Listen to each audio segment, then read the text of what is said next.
اور اس دن کو منا رہے ہیں۔ یہ اسکرین جو ہے ابھی استعمال ہوگی، اس کو یہاں پر لگا رہنے دیجئے پلیز، یہ ابھی استعمال ہوگی، آپ پلیز اسکرین کو لگا رہنے دیجئے۔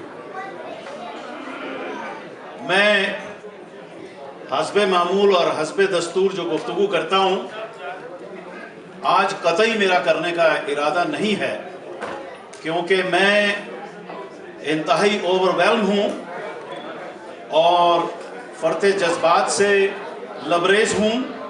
وہ یہ کہ ہماری نوجوان نسل نے اور بچوں نے کلام الہی کا اور نعتوں کا جو سلسلہ جاری کیا، اور روحانی اور ہماری مذہبی اقدار کو باقی رکھتے ہوئے آج اس دن کے لیے ہمیں اس چیز کو سوچنے پر مجبور کیا کہ آزادی ہے کیا۔ میں آپ لوگوں سے گزارش کروں گا، اگر آپ تھوڑی دیر کے لیے بیٹھ جائیں، میں آپ کے 2 یا 3 منٹ لوں گا، اس سے زیادہ میرے پاس جرات نہیں ہے کہ میں گفتگو کر سکوں۔ جی آپ کے پاس ماشاءاللہ۔ آزادی اصل میں ہے کیا؟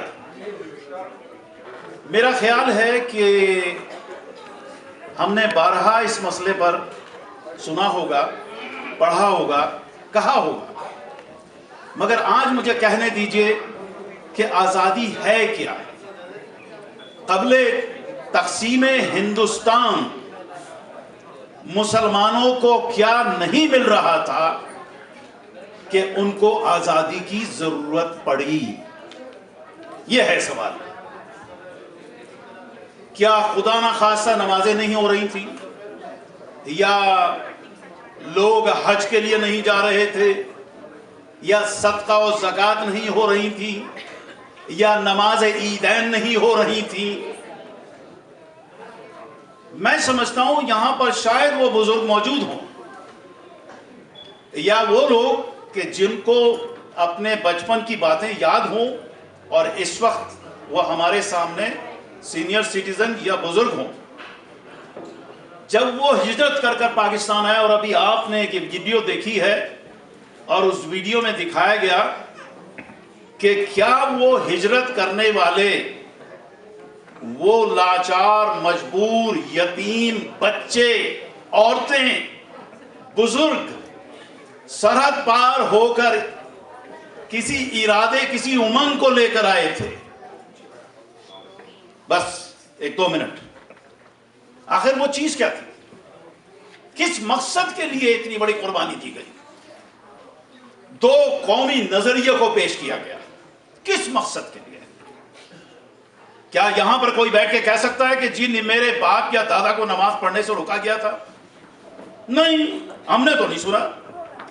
یا کوئی یہ کہے کہ جی ہمیں فلاں آزادی نہیں تھی کسی قسم کی؟ نہیں، وہ سب کچھ تھا۔ پھر کیوں؟ کس چیز کی آزادی؟ کس کے لیے ہم نے اتنی بڑی قربانی دی؟ اور قربانی دینے کے بعد آج ہم اس کی یاد منا رہے ہیں، مسلسل اس کی یاد منا رہے ہیں، ہر سال اس کی یاد منا رہے ہیں۔ مجھے اچھی طرح یاد ہے 23 مارچ کے دن، آپ لوگ اس چیز کے گواہ ہوں گے، ابھی 1 ویک پہلے میں نے تقریباً 3.5 یا 4 گھنٹے کا لائیو پاکستان مسلح افواج کی پریڈ کو دیکھا ہے۔ الحمدللہ اس پریڈ کو دیکھنے کے بعد میرا سر فخر سے بلند ہو گیا، کیونکہ اس فوج کے نوجوانوں نے جو مناظر پیش کیے اور ہماری مسلح افواج نے جن چیزوں کو پیش کیا، اس کی سخت ضرورت ہے اس وقت پاکستان کو، کیونکہ بیرونی اور داخلی خطرات منڈلا رہے ہیں۔ اور یہ وہی ماحول تھا کہ جب پاکستان لے کے رہیں گے، پاکستان بن کے رہے گا، نعرے دہلی اور لکھنؤ کے سڑکوں کے اوپر یہ نعرے لگاتے ہوئے مسلمان پھر رہے تھے۔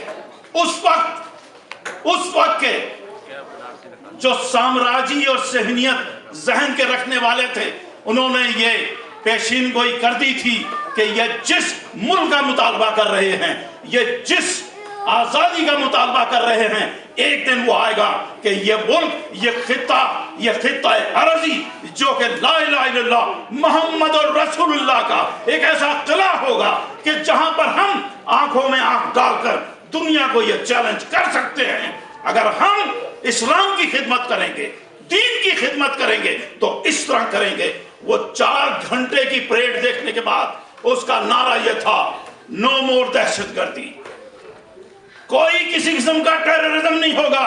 ہم سلام کرتے ہیں ان نوجوانوں کو کہ جنہوں نے ضرب عزم کے مشن میں جا کر ان کے کمین گاہوں پر تباہ و برباد کر کے رکھ دیا، اور آج ہم یہ کہہ سکتے